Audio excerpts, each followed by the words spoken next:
America ದಿವಸಗಳಿಂದ ಏನೇನು ಪ್ರಯತ್ನ ಮಾಡಿದ್ರೆ ನಾವೆಲ್ಲ ನೀವು ವಿಡಿಯೋ ನೋಡಿದ್ದೇವೆ. ಮೊದಲನೇದಾಗಿ ಅವರ ಇಲ್ಲಿಯವರೆಗೆ ಮಾಡಿದಂತಹ ದೃಢ ಸಂಕಲ್ಪ, ಆದರ್ಶಗಳಿಂದ ಪ್ರೇರಿತರಾಗಿ ಒಂದು ಪರ್ಯಾಯ ರಾಜಕೀಯವನ್ನು ಕಟ್ಟುವುದು ಇವತ್ತಿನ ದಿವಸ ಬಹಳ ಆಹ್ವಾನಾತ್ಮಕ ಕೆಲಸ ಇದೆ. ಅದನ್ನು ನಿಮಗೆ ಬೇರೆ ಹೇಳಬೇಕಾಗಿಲ್ಲ. ನಮ್ಮ ಇವರಿಗೆ ಗೊತ್ತಿದೆ, ಇಲ್ಲಿ ಗೊತ್ತಿದ್ದಾರೆ ಯಾರ ತಂದೆಯವರು ನಮ್ಮ ಕರ್ನಾಟಕದ ಮುಖ್ಯಮಂತ್ರಿಗಳಾಗಿದ್ದರು. ಇಂಥ ಒಂದು ಆಹ್ವಾನಾತ್ಮಕ ಕೆಲಸವನ್ನು ತೆಗೆದುಕೊಂಡು ಅವ್ರ ಜೀವನದ ಗುರಿಯನ್ನು ಏನು ಮಾಡಿದ್ದಾರೆ. ಮೊದಲನೇದಾಗಿ ನಾನು ಅವರ ತಾಯಿ ಮುಖ್ಯ ಪ್ರೇರಣೆ ಏನಿದ್ದಾರೆ, ಅವರ ಪತ್ನಿ, ಅವರ ಫ್ಯಾಮಿಲಿ ಮತ್ತು ತಾವೆಲ್ಲ ಇದಕ್ಕೆ ಸಪೋರ್ಟ್ ಆಗಿದ್ರೆ ನಿಮ್ಮೆಲ್ಲರನ್ನ ನಾನು ಪೂರ್ವಕವಾಗಿ ಅಭಿನಂದಿಸ್ತಾ ಇದ್ದೇನೆ. ಯಾಕಂದ್ರೆ ಈ ಕೆಲಸ ವ್ಯಕ್ತಿಯಾಗಿ ಮಾಡುವ ಕೆಲಸ ಅಲ್ಲ, ಕಲೆಕ್ಟಿವ್ ಆಗಿ ಮಾಡುವ ಕೆಲಸ ಇದೆ. ಸೊ ಈ ಒಂದು ಮಹತ್ವದ ಸಮಯದಲ್ಲಿ ನನಗೇನೊಂದು ಅವಕಾಶ ಕೊಟ್ಟಿದ್ದರೆ ನಾನು ಇವತ್ತಿನ ಸಂಘಟಕರಿಗೆ ಪೂರ್ವಕವಾಗಿ ವಂದಿಸ್ತಾ ಇದ್ದೇನೆ. ಇನ್ನು ನಾನು ಅವರ ಜೊತೆಗೆ ಕಳೆದಂತಹ 2-3 ಘಟನೆಗಳನ್ನ ಸಂಕ್ಷಿಪ್ತವಾಗಿ ಹೇಳಿ, ನಿಮ್ಮ ಮುಂದೆ ಇರುವಂತಹ ಆಹ್ವಾನಗಳು ಏನಿವೆ ಅದರಲ್ಲಿ ನಾನು ಕೂಡ ಸಮಗ್ರವಾಗಿ ಭಾಗಿಯಾಗ್ತಿರೋದನ್ನ ಹೇಳಿ ನನ್ನ ಮಾತನ್ನು ಮುಗಿಸ್ತಾ ಇದ್ದೇನೆ. ಅವರು ಯಾವುದೇ ಕಾರ್ಯಕ್ರಮ ಇರಲಿ, ಅದು ಒಂದು ಸಮಾಜಕ್ಕೆ, ಬಡ ರೈತರಿಗೆ, ಬಡ ಜನರಿಗೆ ಸಹಾಯವಾಗುವುದಿದ್ರೆ ಅವರು ಅದಕ್ಕೆ ಯಾವಾಗಲೂ ಬೆಂಬಲ ಕೊಡ್ತಾರೆ. ನನಗೊಂದು ಕಾರ್ಯಕ್ರಮದ ನೆನಪಿದೆ. ಇವತ್ತೇನು ಮತ್ತೆ ಆರೋಗ್ಯ ಮಂತ್ರಿಗಳಾಗಿದ್ದಾರೆ ಕರ್ನಾಟಕದ, ಅವರು ಮಾಡಬಾರದ ಮಹಾಪರಾಧ, ಸಾರ್ವಜನಿಕ ಭೂಮಿಗಳನ್ನು ಕಬಳಿಸಿದ್ದಾರೆ ದಿನೇಶ್ ಗುಂಡೂರಾವ್ ಅವರು. ಅದರ ಬಗ್ಗೆ ಅವರ ಊರಿನಿಂದ ನಾವು ಇಲ್ಲಿವರೆಗೆ ಮಾಡಬೇಕು. ಅವಾಗ ನಾವು ನಿರೀಕ್ಷೆ ಮಾಡಿದ ಬೆಂಬಲ ಸಿಗಲಿಲ್ಲ ಅದರಿಂದ. ಆದರೆ ನಾವೆಂದೂ ನಮ್ಮ ಆದರ್ಶ, ನಾವು ಮಾಡುವ ಕೆಲಸ ಒಂದು ನಿಜವಾಗಲೂ ಸಮಾಜದ ಹಿತಕ್ಕಾಗಿ, ಒಳಿತಿಗಾಗಿದೆ, ಒಂದು ಒಳ್ಳೆಯ ಭವಿಷ್ಯಕ್ಕಾಗಿದೆ, ಮುಂದಿನ ಪೀಳಿಗೆಯಾಗಿದೆ ಅನ್ನೋದು ನಮ್ಮ ವಿಶ್ವಾಸ ಇದ್ರೆ ನಾವು ಅದನ್ನು ಮಾಡಲೇಬೇಕು. ಅದರ ಇನ್ನೊಂದು ಮುಖ ಏನಂದ್ರೆ ಕಪ್ಪತ್ತು ಕೂಡ, ಅದರ ಸಿಗ್ನಿಫಿಕೆನ್ಸ್ ಬಹಳ ಇದೆ. ಇವತ್ತು ನಾವು ಹೊಸ ಅಭಿವೃದ್ಧಿ ನೀತಿ ಎಲ್ಲವನ್ನ ಮಾತಾಡ್ತಾ ಇದ್ದೇವೆ. ಈ ಸಮಯದೊಳಗೆ ನಾವು ಪ್ರಕೃತಿ ಮಾತೆಯನ್ನ ಯಾವ ರೀತಿ ಟ್ರೀಟ್ ಮಾಡಿದೇವೆ ಅನ್ನೋದನ್ನು ನೋಡಿದರೆ ನಮಗೇನು ಶ್ರೇಯಸ್ಸು ಬರಲಾರದು. ಯಾಕಂದ್ರೆ ಒಬ್ಬರು ತುಂಬಾ ಉತ್ಕೃಷ್ಟ ಅರ್ಥಶಾಸ್ತ್ರಜ್ಞರು ಡಾಕ್ಟರ್ ಶಿವಮಂಕರ್ ಅಂತ ಉತ್ಕೃಷ್ಟ ಬುಕ್ ಬರೆದಿದ್ದಾರೆ, ಸ್ಮಾಲ್ ಇಸ್ ಬ್ಯೂಟಿಫುಲ್. ಅದರ ಸಬ್ ಟೈಟಲ್ ಆಗಿದೆ ನೋಡಿ, economics as in people matter. ಜನ ಕೇಂದ್ರಿತವಾಗಿರೋದು. ಇವರೇನು ಯಾವ ರಾಜಕಾರಣ ಮಾಡ್ತಿದ್ರೆ ಜನ ಕೇಂದ್ರಿತವಾಗಿದೆ. ಅವರು ಅದರಲ್ಲಿ ಹೇಳ್ತಾರೆ, ಈ ಮಾಡರ್ನ್ ಮ್ಯಾನ್, ಈಗೇನು ನಾವು ಕಳೆದ 300 ವರ್ಷಗಳಿಂದ ಇಂಡಸ್ಟ್ರಿಯಲ್ ರೆವಲ್ಯೂಷನ್ ನೋಡ್ತಾ ಇದ್ದೇವೆ, ಅವನಿಗೆ ತನ್ನ ಟೆಕ್ನಾಲಜಿ, ತನ್ನ ಸೈನ್ಸ್ದ ಮೇಲಿನ ಒಂದು ಸಾಧನೆಗಳ ಬಗ್ಗೆ ಒಂದು ದುರಹಂಕಾರ ಬಂದಿದೆ. ಅದರಿಂದ ಅವ ಒಂದು ಪ್ರೊಡಕ್ಷನ್ ಡಿವೈಸ್ ಮಾಡಿದ್ದಾನೆ. ಇಟ್ ರಾವಿಶಸ್ ನೇಚರ್ ಅಂಡ್ ಮ್ಯುಟಿಲೇಟ್ಸ್ ಬ್ಯಾನ್ ಅಂತ. ನಾನು ನಮ್ಮ ಪ್ರಕೃತಿಯನ್ನು ಹಾಳು ಮಾಡ್ತಾ ಇದೆ. ಅದನ್ನು ನಾನು ತುಂಗಭದ್ರಾ ನದಿಯನ್ನು ಹ್ಯಾಂಗ್ ಮಾಡಿದ್ರೆ ನೋಡಿದ್ದೇನೆ. 75,000 ಸಾರ್ವಜನಿಕ ಭೂಮಿ ಬಗ್ಗೆ ನಾವೇನು ಹೋರಾಟ ಮಾಡಿದ್ರೆ ನೋಡಿದೆ. ದೂರದ ಟಿಂಬರ್ ಮಾಫಿಯಾ, ಟ್ರೈಬಲ್ ಲ್ಯಾಂಡ್ ಮಧ್ಯದಲ್ಲಿ ಬಸ್ತರ್ ಏರಿಯಾ, ಮೊದಲು ಮಧ್ಯಪ್ರದೇಶದಲ್ಲಿ, ಛತ್ತೀಸ್ಗಢದಲ್ಲಿ ನೋಡಿದ್ದೇನೆ. ಇಲ್ಲೇ ನಮ್ಮ ಏನಂತಾರೆ ಹಿತ್ತಲಲ್ಲಿ ಬಳ್ಳಾರಿ ಅಕ್ರಮ ಗಣಿಗಾರಿಕೆ ನೋಡಿದೆ.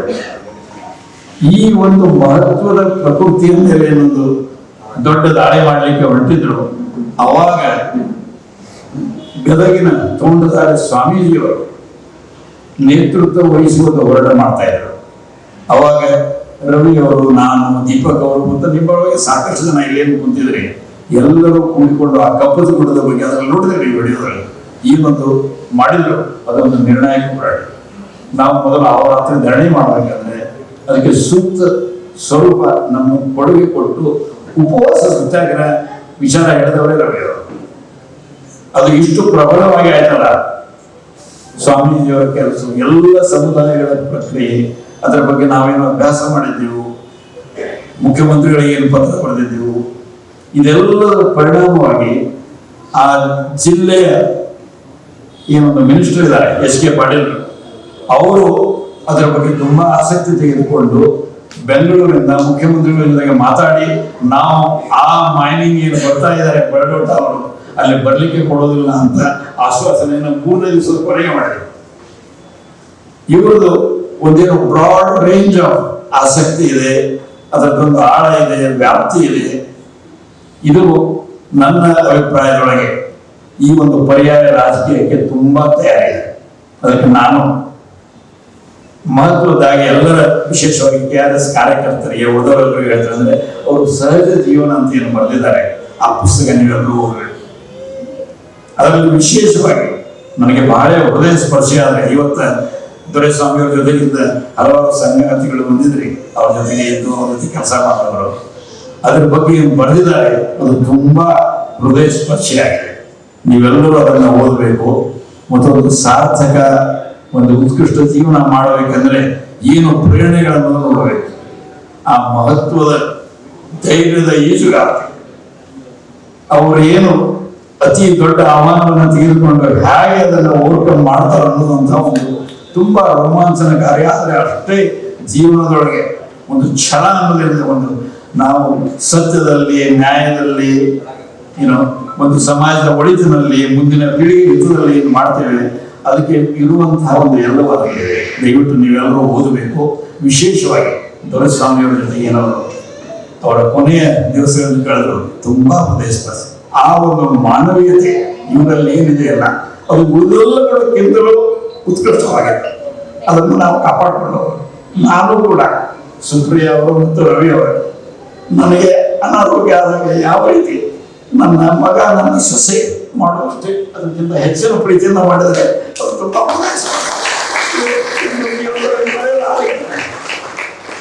ಇನ್ನು ನಿಮಗೆ ಒಂದು 2-3 ಮಾತನ್ನ ಹೇಳ್ತಾ ಇದ್ದೇನೆ. ಈ ಸಾರ್ವಜನಿಕ ಜೀವನ ಏನಿದೆಯಲ್ಲ ಸರಳವಾದ ಜೀವನ ಇಲ್ಲ, ನಾನೇನು ಹೇಳಬೇಕಾಗಿಲ್ಲ, ನಿಮಗೆಲ್ಲ ಅನುಭವವಾಗಿದೆ.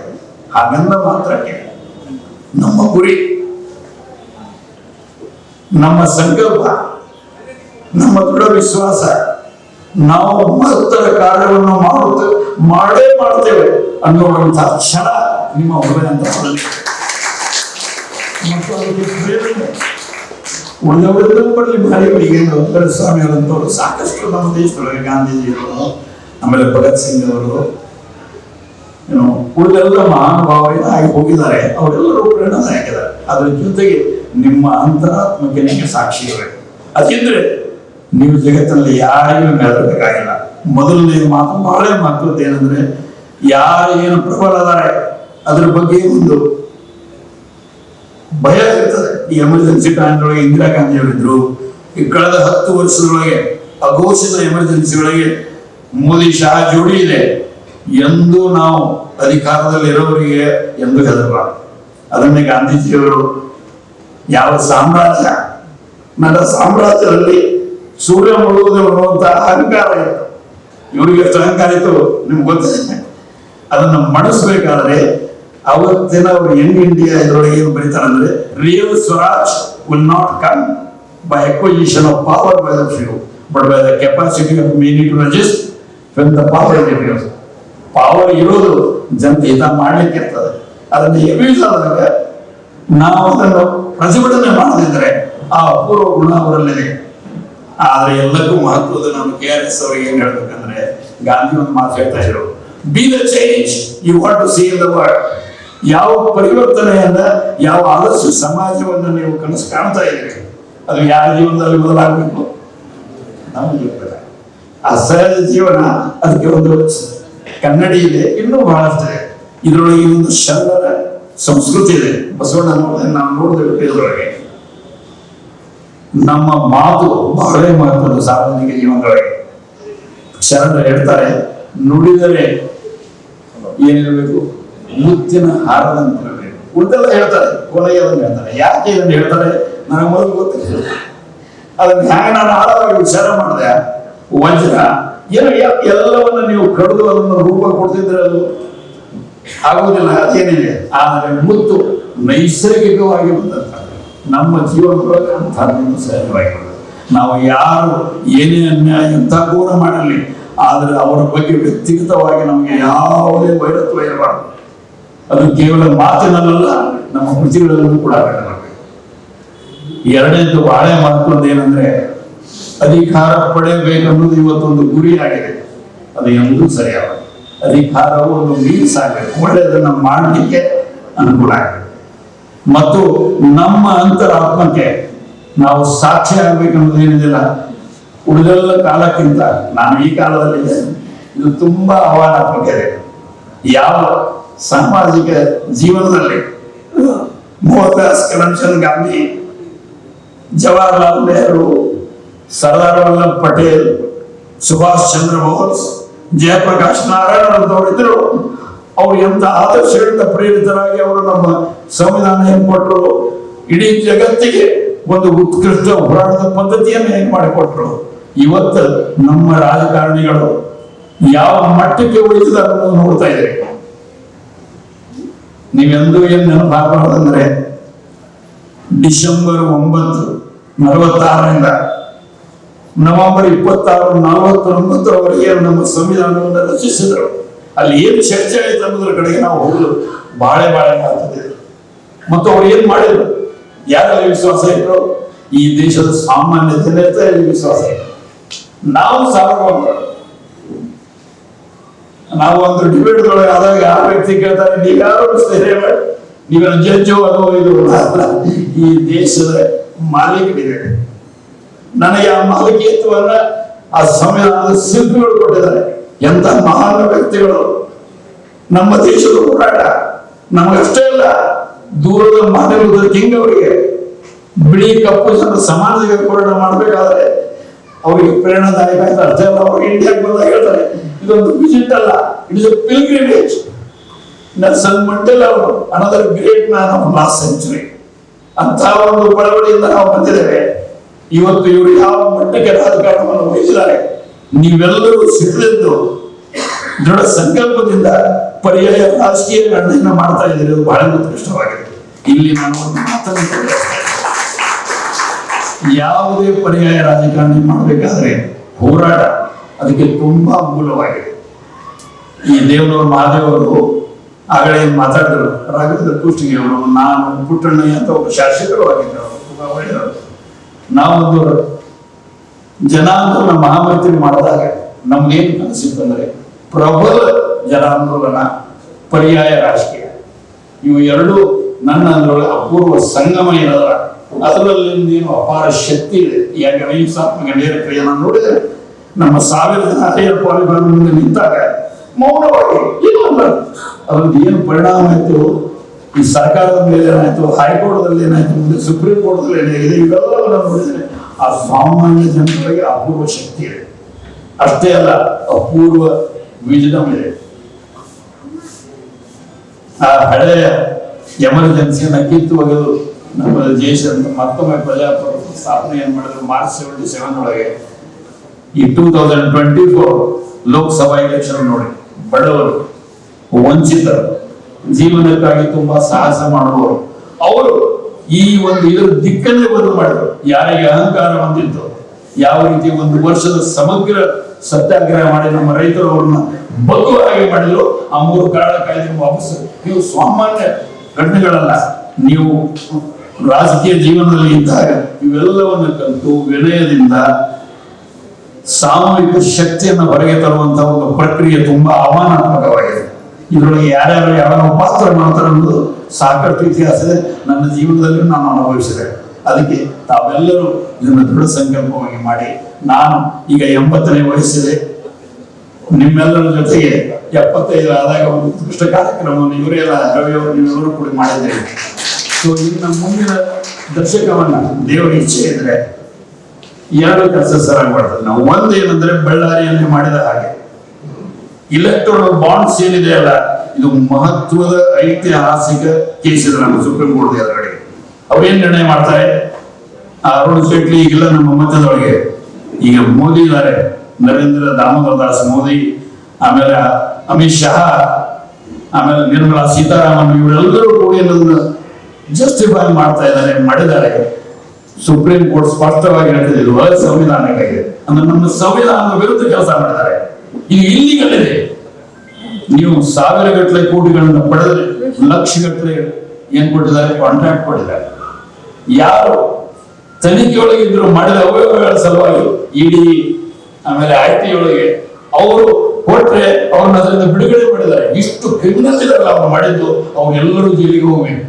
ಯಾವ ರೀತಿ ಗಾಲಿ ಜನಾರ್ದನ ರೆಡ್ಡಿ ಉಳಿದೆಲ್ಲ ರಾಜಕಾರಣಿಗಳು 4 ಮಂದಿ IAS 4 ಮಂದಿ IFS ಹೋದ್ರು. ಅದು ನನ್ನ ಈಗ ಇಮಿಡಿಯೇಟ್ ಉದ್ದೇಶ ಅದೇ ಇದೆ. ಅದು ಸಾಧ್ಯವಿದೆ, ನಾವೆಲ್ಲರೂ ಪ್ರಯತ್ನ ಮಾಡಿದ್ದೇವೆ. ಅದು ಕೇವಲ ಕೋರ್ಟಿನಲ್ಲಿ ಹೋರಾಟ, ಜನ ಮಧ್ಯದೊಳಗೆ ಹೋರಾಟ ಆಗಬೇಕು. ನೀವು ಅದಕ್ಕೆ ಲಕ್ಷ್ಯ ಕೊಡ್ರಿ ಅಂತ ಕೇಳ್ತಾರೆ.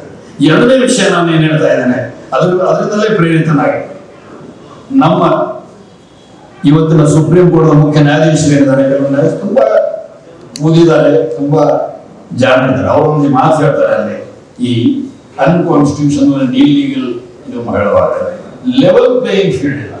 ಯಾಕೆ ಲೆವೆಲ್ ಪ್ಲೇಯಿಂಗ್ ಫೀಲ್ಡ್? ನಾವು ಸಾರ್ವಭೌಮರಿಗೆ ಇವತ್ತು ರವಿ ಕೃಷ್ಣ ರೆಡ್ಡಿ ಅವರು ನಾನು MP ಮಾಡ್ತೀನಿ ಅಂದ್ರೆ ಬಹಳ ಕಷ್ಟ ಇದೆ. ಇವತ್ತು ನಿಮ್ಗೆ ಗೊತ್ತಿದೆ ನನ್ನದು ಪ್ರಭಾವ ಏನಿದೆ, ತೋಳ್ಬಲ ಏನಿದೆ, ಇದನ್ನು ನಾವು ಹೋಗಲಾಡಿಸಿದ್ರೆ ಕೇವಲ ಅವ್ರು ಏನ್ ಹೇಳ್ತಾರೆ ಸುಪ್ರೀಂ ಕೋರ್ಟ್ ಈಗ ಬಿಜೆಪಿ ಸಿಂಹಪಾಲು ಹಣ ಅವ್ರಿಗೆ ಹೋಗಿದೆ ಎಲೆಕ್ಟ್ರಲ್ ಬಾಂಡ್ಸ್. ನೆಕ್ಸ್ಟ್ ಯಾರಿಗೆ ಹೋಗಿದೆ? ವೆಸ್ಟ್ ಬೆಂಗಾಲದಲ್ಲಿ ruling party Trinamool Congress, BRS. ಅಂದ್ರೆ ಯಾವ ಆಡಳಿತ ಮಾಡ್ತಾ ಇದ್ದಾರೆ, ಅಧಿಕಾರ ಇದೆ, ಅವರಿಗೆ ಸಹಾಯ ಮಾಡಿ ಅವರೇ ಹೋಗುವುದಿಲ್ಲ. ಇದು ಲೆವೆಲ್ ಪ್ಲೇಯಿಂಗ್ ಫೀಲ್ಡ್ ಅಲ್ಲ. ಯಾಕಂದ್ರೆ ಇದು ದೇಶಕ್ಕೆ ಸೇವೆ ಮಾಡುವ ಒಂದು ಅಪೂರ್ವ ಅವಕಾಶ. ಅದೇ ಪರಿಹಾರ. ಅದಕ್ಕೆ ಇದು ಅಸಂವಿಧಾನಿಕ ಇದೆ. ಯಾರು ಸಾರ್ವಭೌಮ ಇದ್ದಾನೆ ಆ ಸಾರ್ವಭೌಮನ ಮುಂದೆ ನೀವು ಯಾವುದನ್ನು ರಹಸ್ಯ ಇಡ್ಲಿಕ್ಕೆ ಆಗಲ್ಲ. ಯಾರು ನಿಮ್ಗೆ ಹಣ ಕೊಟ್ಟಿರುವುದು ನೀವು ಮಾಡಲೇಬೇಕು. ಸೊ ಅದೇ ಪ್ರಕಾರ 1952, 1957, 1962 ಹಣದ ಬಲ ಇರಲಿಲ್ಲ. ಅದಕ್ಕೆ ನೀವೇನು ಇವತ್ತು ಸ್ವಚ್ಛ, ಪ್ರಾಮಾಣಿಕ, ದಕ್ಷ ರಾಜಕೀಯದ ಕನಸನ್ನು ಕಾಣ್ತಾ ಇದ್ದೀರಿ. ಇದೇನು ಹೊಸದಲ್ಲ, ನಮ್ಮಲ್ಲಿತ್ತು. ಅದು ಯಾಕೆ ಹಾಳು ಮಾಡಿದ್ದಾರೆ, ಯಾರು ಹಾಳು ಮಾಡಿದ್ದಾರೆ, ಇದರ ಕಾರಣಗಳೇನಿದೆ ಅನ್ನೋದನ್ನು ತಿಳಿದುಕೊಂಡು ಮತ್ತೊಮ್ಮೆ ಶ್ರೀ ಸಾಮಾನ್ಯ ಸಾರ್ವಭೌಮ ಏನಿದ್ದಾನೆ, ನಮ್ಮ ಸಂವಿಧಾನದ ಶಿಲ್ಪಿಗಳು ಏನ್ಕೊಂಡಿದ್ದಾರೆ, ಅವರು ಈ ದೇಶದ ಸೇವೆ ಮಾಡಬೇಕಾದ್ರೆ ಅವರಿಗೆ ಇದಕ್ಕೆ ಪಬ್ಲಿಕ್ ಫೈನಾನ್ಸಿಂಗ್ ಅನ್ನೋದು ನಾನು ಹೋಗ್ತಾ ಇಲ್ಲ. ಅದಕ್ಕೆ ನಾನೇನು ಹೇಳ್ತಾ ಇದ್ದೇನೆ ಅಂದ್ರೆ, ಯಾವುದರ ಸಲುವಾಗಿ ಇವರು ತಮ್ಮ ಜೀವನ ಮುಡಿಬಿಟ್ಟಿದ್ದಾರೆ ಪರ್ಯಾಯ ರಾಜಕೀಯ, ಇದು ನಮ್ಮ ದೇಶದ ಇವತ್ತಿನ ಕಾಲಘಟ್ಟದ ಅತಿ ಮಹತ್ವದ ಉದ್ದೇಶ ಇದೆ. ಆದ್ರೆ ನಮ್ಮನ್ನು ನಾವೇ ತಯಾರಿ ಮಾಡ್ಕೊಳ್ಳೋದು ಸರಳಿಲ್ಲ. ಜಗತ್ತನ್ನು ಬದಲು ಮಾಡುವ ನಾವು ಮಾತಾಡ್ತೇವೆ, ಅದು ನಮ್ಮನ್ನೇ ಬದಲು ಮಾಡೋದು ಸರಳಿಲ್ಲ. ಅದಕ್ಕೆ ಎಲ್ಲ ಕಾರ್ಯಕರ್ತರಿಗೆ, ಎಲ್ಲ ಮೆಂಬರಿಗೆ ನಾನು ಹೇಳ್ತೀನಿ ಅಂದ್ರೆ, ಕರ್ನಾಟಕದಲ್ಲಿ ನೀವೇನು ಪ್ರಯೋಗವನ್ನು ನಾವು ರವಿ ಕೃಷ್ಣ ರೆಡ್ಡಿ ಅವರು ತಮ್ಮ ಜೀವನ ಮುಡುಬಿಟ್ಟು ಮಾಡ್ತಾ ಇದ್ದಾರೆ, ಅವ್ರ ಫ್ಯಾಮಿಲಿ ಎಲ್ಲ ಸಪೋರ್ಟ್ ಮಾಡ್ತಾ ಇದ್ದಾರೆ, ನಾವೆಲ್ಲ ಮಾಡ್ತಾ ಇದ್ದೇವೆ. ಇದನ್ನ ದೇಶ ಮಟ್ಟಕ್ಕೆ ಒಯ್ಯುವ ಅವಶ್ಯಕತೆ ಇದೆ. ಅದಕ್ಕೆ ನಾವು ಇದಕ್ಕೆ ನಮ್ಮೆಲ್ಲರ ಸಂಪನ್ಮೂಲಗಳ, ಮಾನವೀಯ ಸಂಪನ್ಮೂಲ, ಹಣದ ಸಂಪನ್ಮೂಲ, ನಮ್ಮ ನೈತಿಕತೆ ಸಂಪನ್ಮೂಲ, ನಮ್ಮ ಜಗತ್ತಿನ ಪರಿಕಲ್ಪನೆಯ ಪ್ರಕೃತಿಯನ್ನು ಉಳಿಸುವ ಸಂಕಲ್ಪ, ಇವನ್ನೆಲ್ಲವನ್ನ ಬಳಸಿ ಅವ್ರೇನು ಒಂದು ಪ್ರಯೋಗ ಮಾಡಿದ್ದಾರೆ, ಅವ್ರೇನು ಮಾಡ್ತಾ ಇದ್ದಾರೆ, ಇದು ಅವ್ರು ಅಷ್ಟೇ ಅಲ್ಲ, ನಮ್ಮ ದೇಶಕ್ಕೆ, ನಮ್ಮ ಮುಂದಿನ ಪೀಳಿಗೆಗಳಿಗೆ. ಅದರ ಜೊತೆಗೆ ನಾನೇನ್ ಹೇಳ್ತಾ ಇದ್ದೇನೆ, ಇಡೀ ಜಗತ್ತಿನೊಳಗೆ ರೈಟ್ ವಿಂಗದ ಗಾಳಿ ಬೀಸ್ತಾ ಇದೆ. ಈ ಸಮಯದೊಳಗೆ ಇದು ತುಂಬಾ ಸಮಯಕಾಲಿಕ ಅತಿ ಉತ್ಕೃಷ್ಟ ಆಹ್ವಾನವನ್ನು ಅವರು ತೆಗೆದುಕೊಂಡಿದ್ದಾರೆ. ಅವರ ಜೊತೆಗೆ ನಾವೆಲ್ಲರೂ ಇರೋಣ. ಅಷ್ಟೇ ಅಲ್ಲ, ನಮ್ಮೆಲ್ಲರ ಸೃಜನಶೀಲತೆಯನ್ನ, ನಮ್ಮೆಲ್ಲರ ನಮ್ಮ ನಡತೆಯಿಂದ ನಾವೇನು ಒಂದು ಕ್ಯಾಪ್ಟೂಲ್ ಮಾಡಿದ್ದೇವೆ, ಅದನ್ನ ನಾವು ಸಮಾಜಕ್ಕೆ ಧಾರೆ ಎರೆದು ಮುಂದಿನ ಪೀಳಿಗೆಗೆ ಉತ್ಕೃಷ್ಟ ಸಮಾಜವನ್ನು ಹ್ಯಾಂಡ್ ಓವರ್ ಮಾಡುವಂತ ಕೆಲಸ ಮಾಡೋಣ ಅಂತ ಹೇಳಿ, ಈ ಸಮಯದೊಳಗೆ ಸ್ವಲ್ಪ ಹೆಚ್ಚಿನ ಸಮಯ ತೆಗೆದುಕೊಂಡಿದ್ದೇನೆ. ಆದ್ರೆ ಈ ಗುರಿ ಅದು ಅವರಲ್ಲ, ನಮ್ಮೆಲ್ಲರ ಗುರಿ ಇದೆ. ನಾವೆಲ್ಲರೂ ಅದಕ್ಕೆ ಮುಳುಪಾಗಿಟ್ಟು ಅಂತ ಹೇಳಿ ನನ್ನ ಮಾತುಗಳನ್ನು ಮುಗಿಸ್ತಾ ಇದ್ದೀನಿ. ಹೆಚ್ಚಿನ ವಿಡಿಯೋಗಳಿಗೆ ಪ್ರತಿಧ್ವನಿ ಯೂಟ್ಯೂಬ್ ಚಾನೆಲ್ ಸಬ್ಸ್ಕ್ರೈಬ್ ಮಾಡಿ, ಬೆಲ್ ಐಕಾನ್ ಕ್ಲಿಕ್ ಮಾಡಿ.